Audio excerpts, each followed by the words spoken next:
안녕하세요. 웜의 신박 오늘 6월 30일 6월의 마지막 날입니다. 어제 밤에도 호우주의보까지 내리면서 엄청나게 비가 많이 왔는데 지금도 비가 밖에 상당히 많이 오고요. 이번 비로 완전히 이제 해갈이 될 것 같습니다. 어, 미국도 1분기 성장률이 연율 마이너스 1.6%로 확정을 했다고 합니다. 지난번에 이제 잠정치가 한 1.5%로 나왔었는데 드디어 1.6% 마이너스가 나왔습니다. 우리가 리세션이 온다 요즘 제일 많이 얘기하잖아요. 경기 침체. 경기 침체를 우리가 뭐 여러 가지 단어들이 있긴 한데 우리가 리세션이라고 하는 그런 경기 침체가 그 페드에서 발표하는 자료에 보면 과거 경기 침체가 있었던 그런 구간들을 그레이로 색깔로 딱 구분이 돼서 발표들을 많이 하는데 그 리세션은 도대체 뭘 기준으로 리세션이었다고 판단을 하는가? 라고 보면 2분기 연속 GDP가 마이너스가 나면 리세션이라고 일단은 규정을 합니다. 그런데 1분기에 마이너스 0.1 마이너스 1.6%로 확정이 됐는데요. 한번 읽어볼게요. 한국경제신문이고요. 미국의 올해 1분기 국내 총생산 GDP 증가율이 연율 마이너스 1.6%로 집계됐다. 지난달 공개된 잠정치 마이너스 1.5%에서 0.1%포인트 오히려 더 하향 조정됐죠. 미국 상무부가 발표를 하는 겁니다. 상무부가 이렇게 최종 집계를 발표를 했고요. 미국 성장률은 속보치와 잠정치 그리고 확정치로 이렇게 세 차례에 걸쳐서 아주 친절하게 발표를 해주는데 이번에 이제 거의 3개월 뒤에 1분기가 끝난 3개월 뒤쯤에 확정치가 이제 나온 겁니다. 미국 경제가 역성장한 것은 언제 이후로 처음인 것 같으세요? 코로나19 사태 초기였던 2020년 1분기하고 2분기가 그때 당시에 연속 마이너스 나왔었습니다. 이후 미국 경제는 6분기 연속 플러스 성장을 이어갔지만 올해 1분기에 마이너스 성장을 기록하면서 흐름이 끊겼다라고 하는데요. 여기서 이제 중요한 점, 최근에 다들 리세션이 온다, 경기 침체, 그리고 어제 뭐 캐시 우드가 이미 경기 침체는 시작됐다, 여러 가지 말들이 많잖아요. 경기 침체의 시그널 중에 하나인 재고가 증가하는 부분도 다음 기사에 나오는데요. 그러면 이렇게 경기 침체가 됐을 때 주가는 어땠었는지 보시면 2020년 1분기에 코로나가 터졌던 해 미국의 GDP가 2020년 1분기에 5.1% 마이너스를 기록을 합니다. 3월 달에 완전히 락다운 시켜버리잖아요. 그러면서 GDP 성장률이 5.1% 마이너스였고요. 2분기가 GDP 성장률이 어떻게 됐었냐면 31.2%? 그렇죠. 예, 31.2%가 나오고요.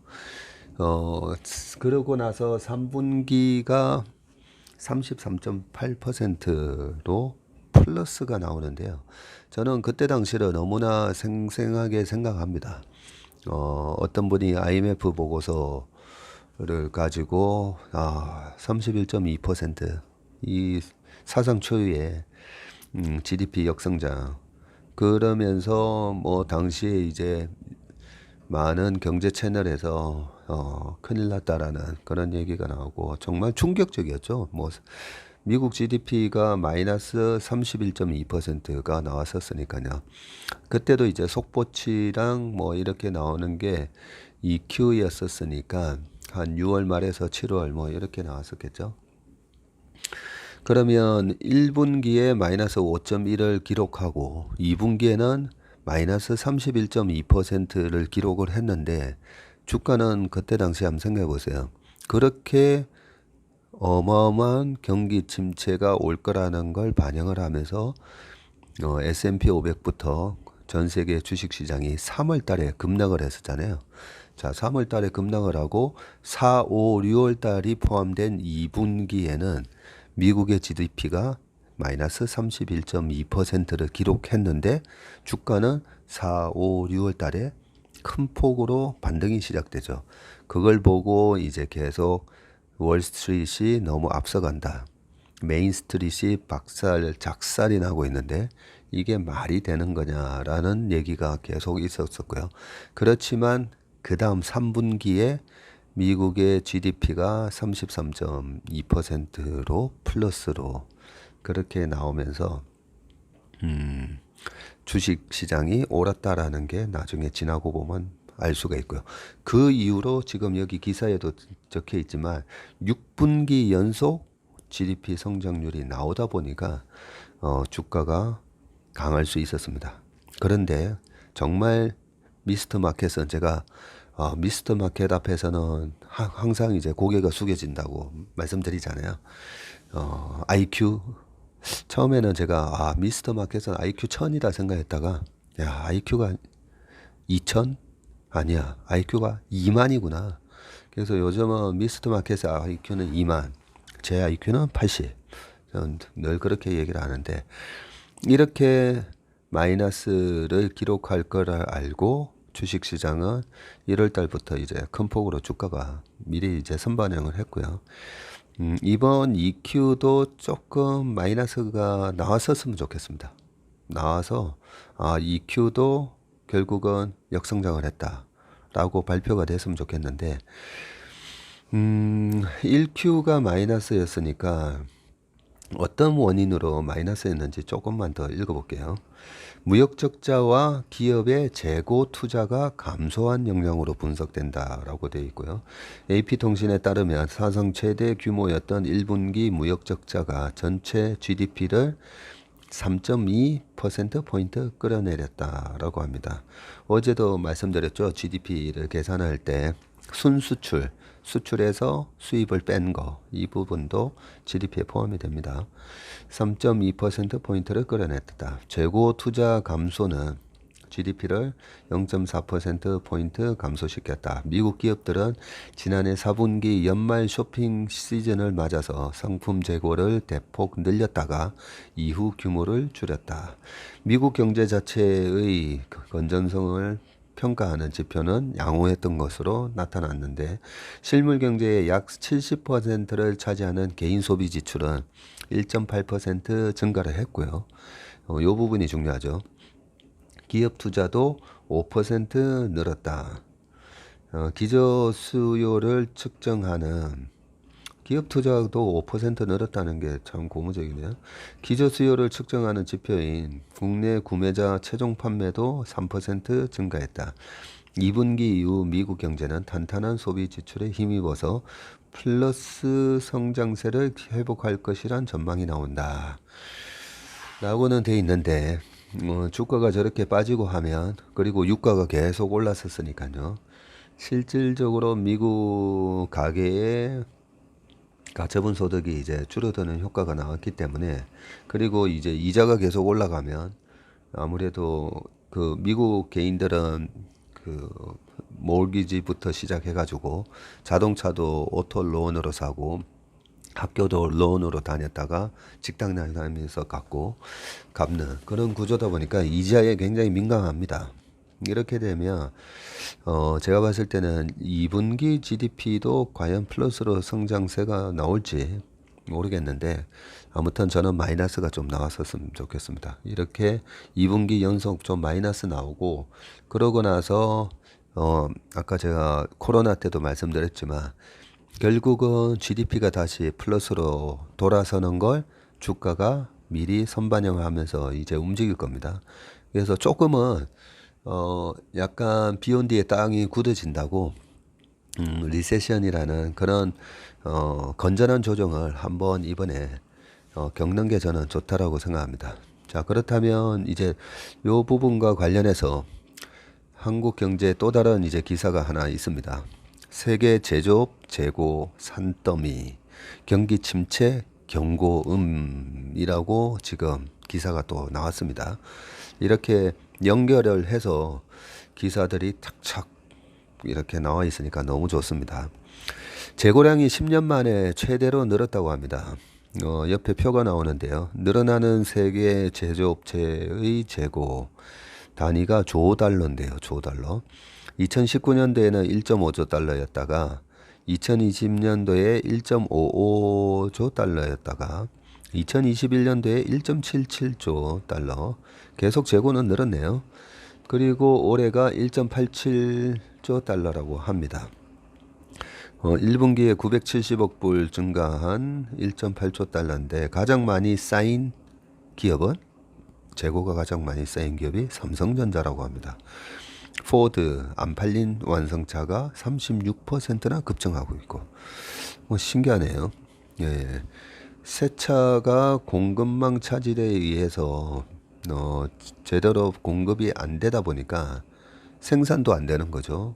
주요 부품, 자동차 부품 같은 게 없어서 생산도 잘 안 돼서 지금 수요는 많은데 안 팔린다라고 저희는 알고 있는데 포드에 안 팔린 완성차가 36%나 급증이 됐다고 되어 있습니다.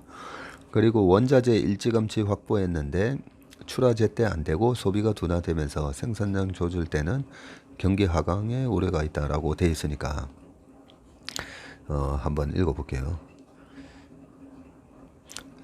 이렇게 최대 규모로 기록을 했는데 기업들은 남아도는 재고를 정리하기 위해서 생산을 줄일 가능성이 높다. 이 경우 세계 경제가 침체에 빠질 수 있다는 우려가 나온다. 29일 리온 게이자이 신문에 따르면 올해 3월 말 세계 2349개 상장 제조업체의 재고 규모는 1조 8690억 달러로 작년 말보다 970억 달러 늘었다라고 합니다. 우리나라 돈으로 이렇게 환산을 해보면 한 2,500조 정도인데, 작년 말보다 970억 달러 늘었다고 하니까 한 120조 늘어난 겁니다. 네. 재고 규모와 증가액 모두 10년 만에 최대치다. 저는 이런 거 좋습니다. 10년 만에 최대치다. 그러면 이제 10년 전을 생각을 해보면 되잖아요. 10년 전 2012년 그때 2012년도에 11년도까지 시장이 좋다가 11년 8월 달에 미국 신용 등급 강등이 있고 그리고 우리나라의 실적이 상장사의 실적이 실제로 감익이 들어갔었습니다. 2012년도 13년까지 계속 순이익 영업이 계속 줄어들던 해였었거든요. 그러면서 우리나라의 코스피가 이제 박스피로 들어갔다. 그런 해였기 때문에 2012년도에도 재고 규모와 증가액이 굉장히 컸었다는 걸 알 수가 있겠죠. 재고 증가율은 5.5%로 미중 무역 마찰이 본격화한 2018년 3월 말 그때 6.1% 상승이었네요. 그 이후 가장 큰 폭이다. 재고 증가율이 지금 5.5%인데 2018년 3월 달에 트럼프가 본격적으로 이제 말을 꺼내죠. 폭탄 선언을 합니다. 그때 중국이 너무 미국 와서 쉽게 돈을 번다. 여러 가지 얘기하면서 미중 무역 분쟁을 이제 촉발하던 시기였습니다.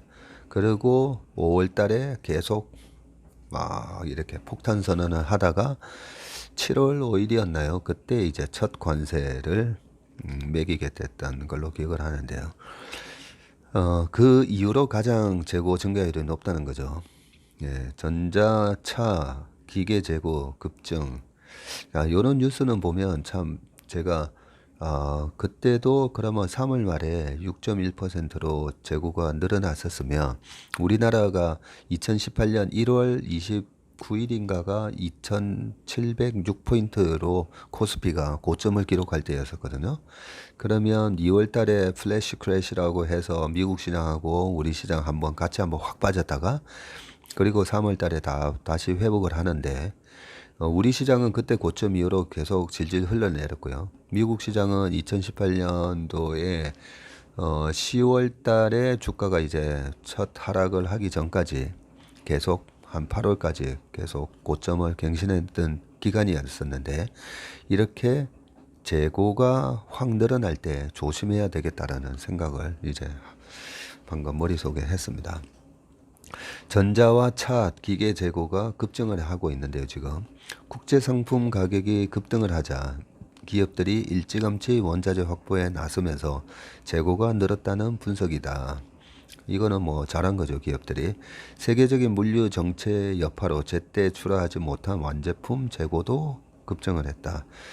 12개 재고 업종 모두 재고가 늘었네요. 특히 전자, 자동차, 기계 등 3개 업종에서 증가한 재고가 전체의 61%를 차지했다. 전자업종의 재고는 4,570억 달러로 1분기 만에 267억 달러 증가했다. 자동차 업종의 재고는 2,730억 달러로 148억 달러, 6% 늘었다. 개별 기업 가운데는 삼성전자의 재고가 가장 많이 늘었다. 1분기 말 삼성전자의 재고 규모가 392억 달러로 작년 말보다 44억 달러나 증가했다. 공급망 혼란에 대비해서 원재료를 미리 확보한 결과로 분석이 된다. 참 보면 주식시장은 굉장히 똑똑합니다. 이런 걸 어떻게 알고 미리 주가가 다 선반영을 해버렸죠. 메르세데스 벤츠의 재고도 9% 늘었다. 핵심 부품이 부족해서 미완성 자동차 재고가 증가한 데다가 러시아의 미완성 자동차 재고가 증가했다라고 나오네요. 러시아의 우크라이나 침공 이후 완성차 출하도 부진한 결과라는 설명이다. 헤럴드 윌헬름 메르세데스 벤츠 CFO는 지정학적인 제약이 언제 해소될지는 예측하기 어렵다고 말했다. 공급이 남아 돌면서 재고도 늘어나고 있다. 급속한 물가 상승의 여파로 스마트폰과 PC 등 전자업종의 수요가 이미 정체 상태에 접어들었다는 분석이다. 대만 PC 업체인 에이수스는 매출이 9% 줄어든 반면에 재고는 18%나 늘었네요. 전자부품 등 원재료 조달 규모를 늘린 데다가 우크라이나 위기 이후 유럽 시장의 부진으로 완제품 재고도 증가했다. 닉우 에이수스 CFO는 당분간 현재의 재고 수준은 유지할 것이라고 말했고요. 포드 모터스의 재고는 25년 만에 최대 규모로 불어난 반면에 1분기 매출은 8% 줄었다. 부품 조달 문제로 제조가 중단된 차량이 5만 3천 대에 달했다. 역시나 부품 조달 문제네요. 그리고 완성차 재고도 36% 늘었다. 존 롤러 포드 CFO는 셰시 등의 부품을 확보하지 못하고 있다고 했다. 재고 조정 따른 경기 침체 우려. 재고가 며칠 만에 모두 소진되는지를 나타내는 재고 회전 일수. 이거 중요한 거죠. 재고는 판매를 하기 위해서 어쩔 수 없이 이제 재고를 가져가야 되잖아요. 근데 그 재고가 얼마 만에 팔리는가? 재고 회전 일수가 81.1일로 81일이면 꽤 긴데요. 작년 4분기보다 3.6일 늘었다. 코로나19의 세계적인 확산으로 재고가 급격히 늘었던 2020년 1에서 3분기를 제외하면 2012년 이후 소진 기간이 가장 길다. 네, 재고 일수가 81일. 좀 기네요. 전문가들은 기업이 과잉 재고 해소를 위해서 생산량 조절에 나서면서 글로벌 경기가 침체 국면에 빠질 가능성을 우려했다. EU의 그 6월 구매 관리자 지수 PMI는 50 수준까지 떨어졌고요.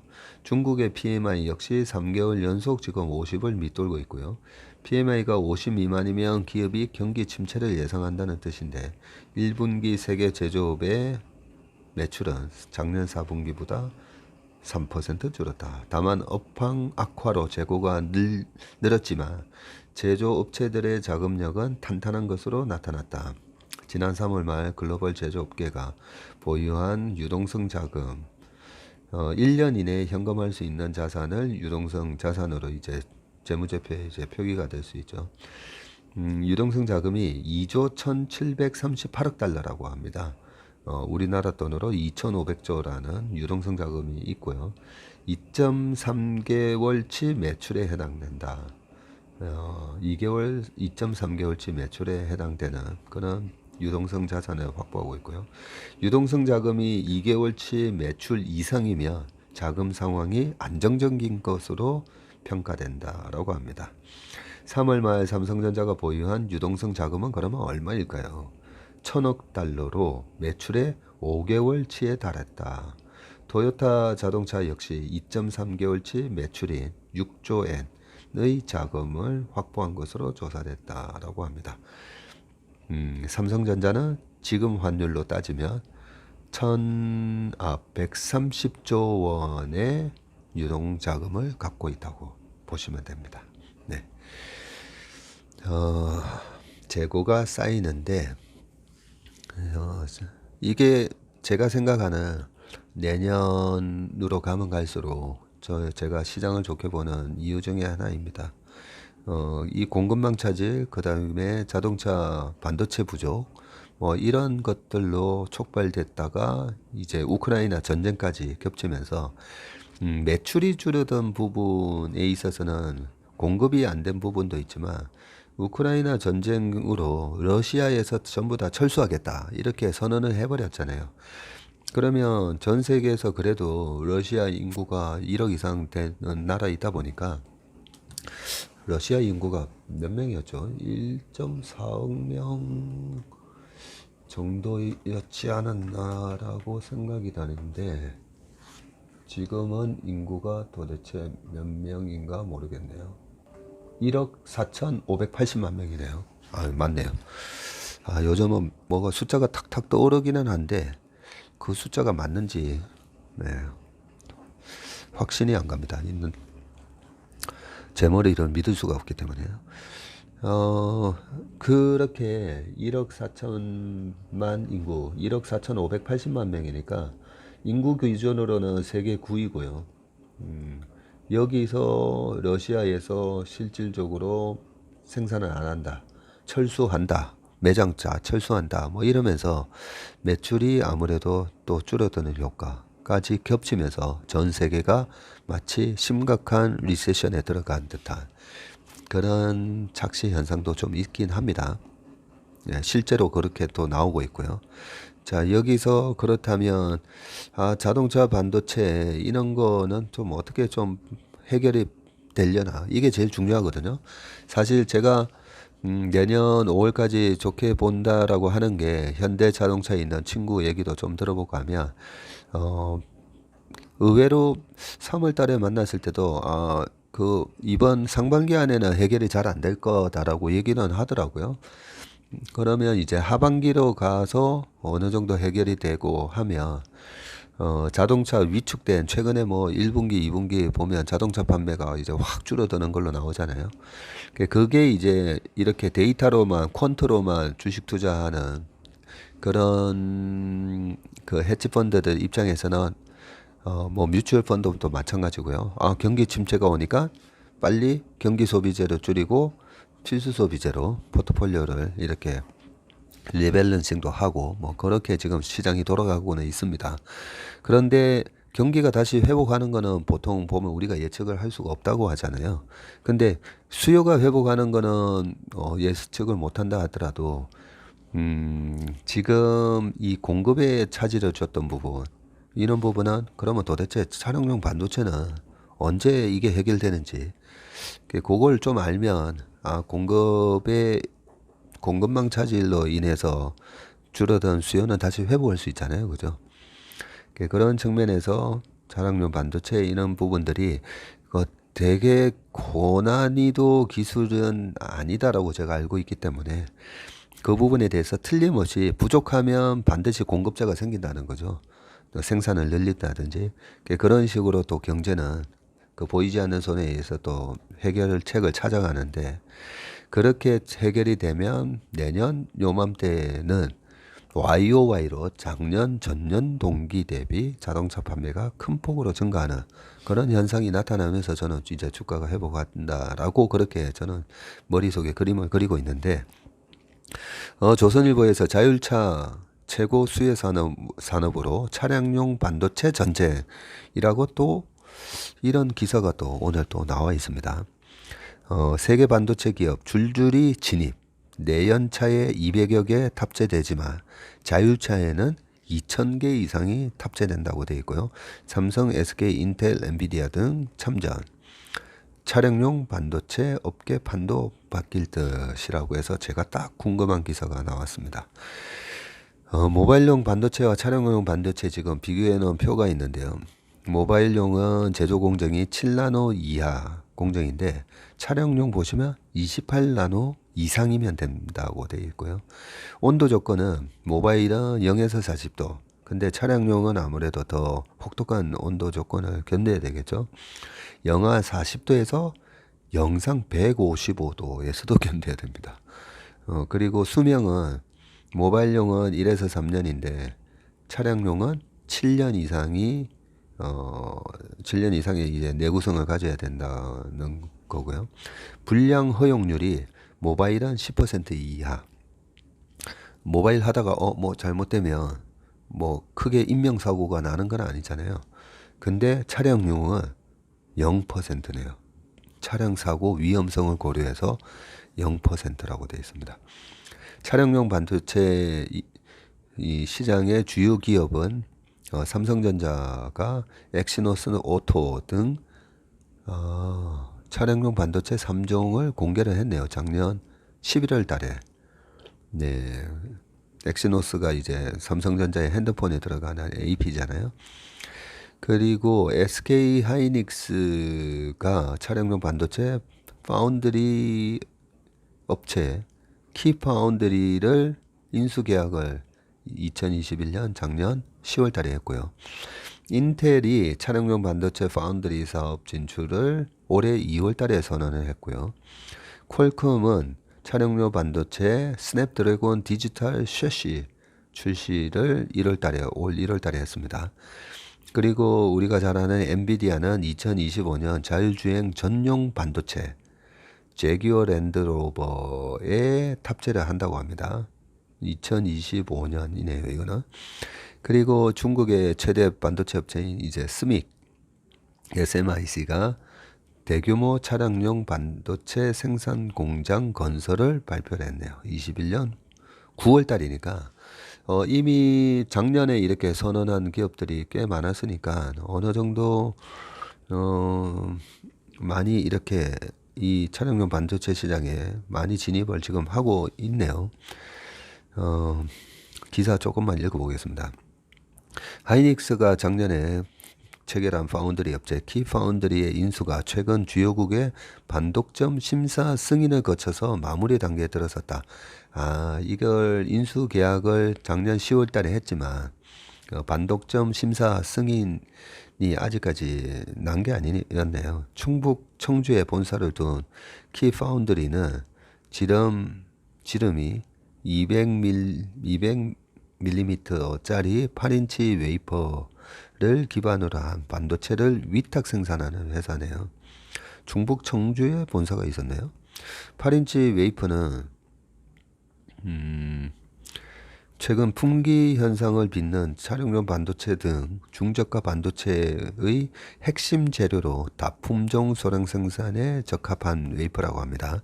첨단 공정 반도체 제조에 쓰이는 12인치 지름이 300mm는 웨이퍼 이 12인치 웨이퍼 대비해서 생산성이 떨어진다는 평가를 받으면서 반도체 산업의 주력에서는 밀려났지만 최근 공급난 속에서 다시 주목을 받고 있다고 합니다. 하이닉스는 기존 8인치 파운드리 자회사 SK 하이닉스 시스템 IC의 키 파운드리까지 인수해가지고 차량용 반도체 등 8인치 시장에 역량을 집중한다는 계획이다. 그리고 세계 반도체 기업들이 줄줄이 차량용 반도체 시장에 뛰어들고 있는데요. 차량용 반도체는 다품종 소량 생산인데다가 단가 역시 모바일용 반도체의 10분의 1 수준이라서 반도체 업계의 외면을 받아왔던 그런 산업이었네요. 하지만 전기자동차, 자율주행차의 상용화가 본격화되면서 기업들이 미래 먹거리 확보 차원에서 다시 이 시장에 주목하기 시작한 것이다. 차량용 반도체 시장 규모는 작년에 도대체 얼마인가? 제가 이 시장 규모를 항상 중요시 하잖아요. 차량용 반도체 시장 규모가 작년에 450억 달러, 약 54조 원에서 2026년 되면 81조 원 수준으로 성장할 거라고 합니다. 세계 1위 반도체 기업인 삼성전자는 작년 11월 달에 엑시노스 오토 등 차량용 반도체 3종을 공개했는데요. 각각 차량 5G, 그 다음에 인공지능 AI 연산, 그리고 차량 내 전력 조절 등에 쓰이는 반도체라고 합니다. 삼성 관계자는 차량용 반도체 시장 후발주자지만 삼성이 10나노대 미세공정 파운드리의 경쟁력을 내세워서 고객사를 유치하고 있다고 합니다. 과거 LG 반도체를 보유했던 LG전자도 작년부터 CTO 부문 산하에서 시스템 통합 반도체 센터에서 차량용 반도체 설계 연구에 돌입했다고 하네요.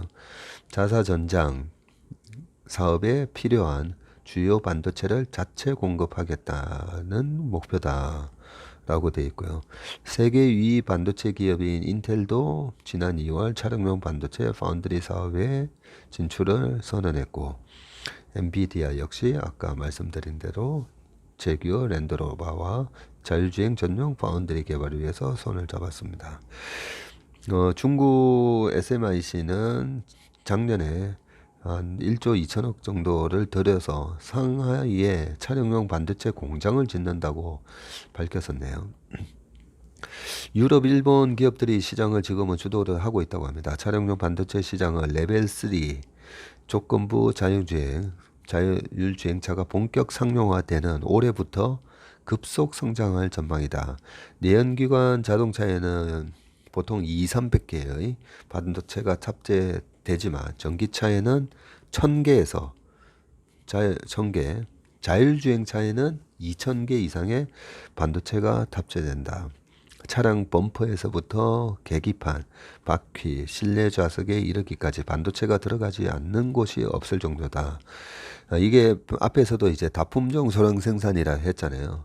근데 전방 산업인 전기차가 워낙 전 세계적으로 이제 판매된 수가 이제 2천만 대, 잠깐만. 전기차 판매율이 침투율이 얼마 전에 이제 10%라고 했었잖아요. 10%면 1년에 전체적으로 팔리는 자동차가 9천만 대에서 9,500만 대에서 10%니까 900만 대 정도 팔렸다고 보는데, 그 전기차가 앞으로 2천만 대 되고 3천만 대 이렇게 되면 규모의 경제가 생기는 거죠. 다품종 소량 생산이 다품종 다량 생산이 가능해지는 거죠. 대량 생산이 앞 전방이 이렇게 커지니까요. 차량 범퍼에서부터 계기판, 바퀴, 실내 좌석에 이르기까지 반도체가 들어가지 않는 곳이 없을 정도다라고 되어 있으면서 내연기관 차량에 들어가는 반도체 비용이 평균 470달러라고 하네요.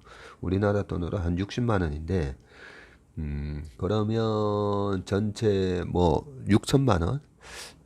평균 자동차 판매 가격을 한 4천만 원으로 보는 게 맞으니까 4천만 원, 400만 원, 40만 원, 한 1.5% 정도네요.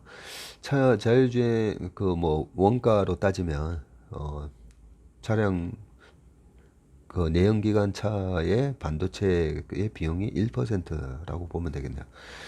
그런데 자율주행 기능이 적용된 테슬라 모델 3엔 그 3배가 넘는 1697달러어치 반도체가 들어간다고 합니다. 그러면 거의 이제 한 210만 원, 220만 원 되니까 1억으로 하더라도 2%가 넘고 5천만 원으로 하면 4%에 해당되는 원가율이죠. 현재 차량용 반도체 시장을 주도하는 업체는 유럽, 일본에 주로 포진되어 있다고 하면서 네덜란드의 NXP, 이 회사를 삼성이 인수할 수도 있다. 뭐 요 얘기가 지난번 이재용 부회장 출장에서 나왔던 얘기인 것 같은데요. 그리고 독일 인피니온, 일본 르네사스, 스위스, ST 마이크로일렉트로닉스 등 네 곳의 시장 점유율만 해도 50%가 넘는다. 자국의 발달한 자동차 산업을 바탕으로 수많은 충성 고객을 거느리고 있다는 것이 특징이고요. 특히 차량용 반도체는 사람 생명을 좌우하는 만큼 높은 신뢰성과 내구성을 요구한다. 차량 제조사도 부품사와 오랜 거래를 바탕으로 쌓은 협력 관계를 중시해서 진입 장벽이 높은 편이다. 반도체 업계 관계자는 기술력, 자본력으로 무장한 기업들이 다수 참전한 만큼 차량용 반도체 업계의 판도가 바뀔 것이라고 합니다. 네. 아이고, 또 시간이 또 35분이 됐네요. 다른 뉴스 두 개 간단하게 말게요. 현대자동차의 두 번째 전용 전기차 아이오닉 6의 모습. 이 사진이 나왔는데 제가 뭐 차를 되게 사고는 싶어 하지만 제가 새 차를 사본 적이 한 번도 없습니다. 차를 살려면 너무 아까워가지고요. 3년 만에 이제 감가상각이 거의 뭐 30에서 50%가 되다 보니까 저는 거의 다 뭐 중고차만 사는데 이 아이오닉 6를 보니까 처음에 벤츠가 BMW를 다시 이기면서 벤츠 시대를 열었던 그 디자인 모습하고 되게 비슷하네요. 네. 그렇기 때문에 요 참고하시라고 가져왔고요. 그리고 또 하나 이 기사가 매일경제 취임 사도를 맞는 구광모 LG 미래의 클린테크에 건다. 라고 되어 있습니다. 그러면서 사진에 지난 28일 서울 마곡 LG 사이언스 파크를 방문한 구광모 LG그룹 회장이 촉매를 활용해서 탄소를 저감하는 기술에 대해서 이렇게 설명을 듣는 장면이 나오는데요. LG가 추진 중인 클린테크가 바이오 소재를 활용한 친환경 플라스틱 개발과 폐플라스틱 폐배터리 재활용 기술 확보와 태양광 수소 등 신재생 에너지 기반 탄소 저감 기술 이렇게 돼 있기 때문에 그 오너가 그 최고의 보스가 어떤 식으로 기업에 앞으로 그 주력을 할 그런 사업이 어디다 이렇게 그 발표를 하는 거는 항상 우리가 주요하게 봐야 됩니다. 네, 취임 4주년을 이번 29일 날 맞으면서 미래의 먹거리로 클린테크 산업을 낙점했다고 합니다. 네, 기사 한번 참고해 보시고요. 오늘 6월의 마지막 6월 30일 웜의 신박은 여기까지 하겠습니다. 오늘 하루도 건강한 하루 되시기 바라겠습니다. 감사합니다.